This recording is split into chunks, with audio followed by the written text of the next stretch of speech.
Hi friends, welcome back to our channel Vinod's Kitchen. இன்னைக்கு வீடியோல நம்ம என்ன ரெசிபி பார்க்க போறோம்னா wheat flour cake சாஃப்ட்டாவும் ஸ்பாஞ்சியாவும் எப்படி பண்றது ரொம்ப கம்மியான ingredients யூஸ் பண்ணி soft and spongy wheat flour cake தான் நம்ம பார்க்க போறோம்.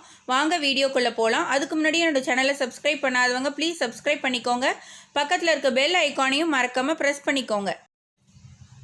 ஒரு பவுல்ல 1 கப் அளவு கோதுமை மாவு எடுத்துக்கோங்க.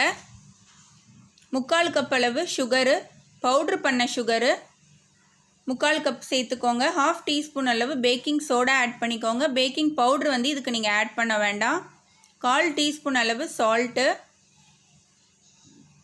1 டீஸ்பூன் அளவு வெண்ணிலா எசன்ஸ் சேர்த்துக்கோங்க.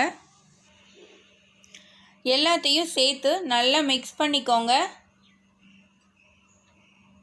ஒரு விஸ்கர் யூஸ் பண்ணி இதை மாதிரி நல்லா மிக்ஸ் பண்ணிக்கோங்க.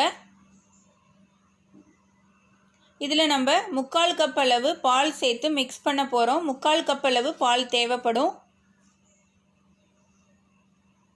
பாலை வந்து நீங்கள் கொஞ்சம் கொஞ்சமாக ஆட் பண்ணி மிக்ஸ் பண்ணிக்கோங்க. அப்போ தான் கெட்டிப்படாமல் நல்லா மிக்ஸ் பண்ண முடியும்.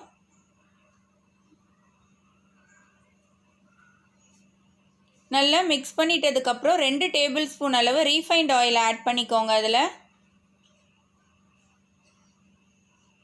ஆட் பண்ணி நல்லா மிக்ஸ் பண்ணிக்கோங்க.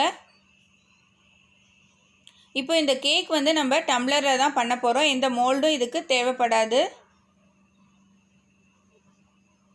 நம்ம டம்ளரை வந்துட்டு தேவையான அளவு 3 டம்ளர் 4 டம்ளர் எடுத்துக்கலாம். எடுத்துக்கிட்டு அதில் கீயை கிரீஸ் பண்ணிவிட்டு தடவிட்டு கோதுமை மாவை மேலே இது மாதிரி டஸ்ட் பண்ணி அந்த டம்ளரை எடுத்து வச்சுக்கோங்க.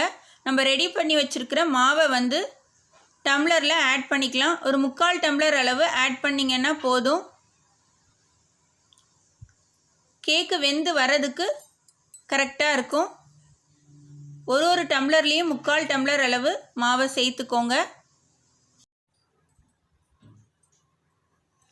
இப்போது இதை வேக வைக்கிறதுக்கு நான்ஸ்டிக் கடாய் ஒன்று எடுத்திருக்கேன். மூடி போட்டு மூடி ஒரு 5 நிமிஷம் அதை நல்லா ஹீட் பண்ணிட்டேன். இப்போ மூடி எடுத்துட்டு ஒரு ஸ்டாண்டை வந்து அதில் வச்சு இந்த டம்ளரை நீங்கள் அது மேலே வச்சுடுங்க. 20லேருந்து 25 நிமிஷம் நம்ம மூடி போட்டு மீடியம் ஃப்ளேமில் வச்சு வேக வச்சு எடுத்துக்கலாம். 25 நிமிஷம் ஆயிடுச்சு. நம்ம கேக் வெந்துருச்சா ரெடி ஆயிடுச்சான்னு பார்க்கலாம். ஒரு நைஃபை யூஸ் பண்ணி இந்த மாதிரி டெஸ்ட் பண்ணி பாருங்கள். மாவு ஒட்டாமல் வருது.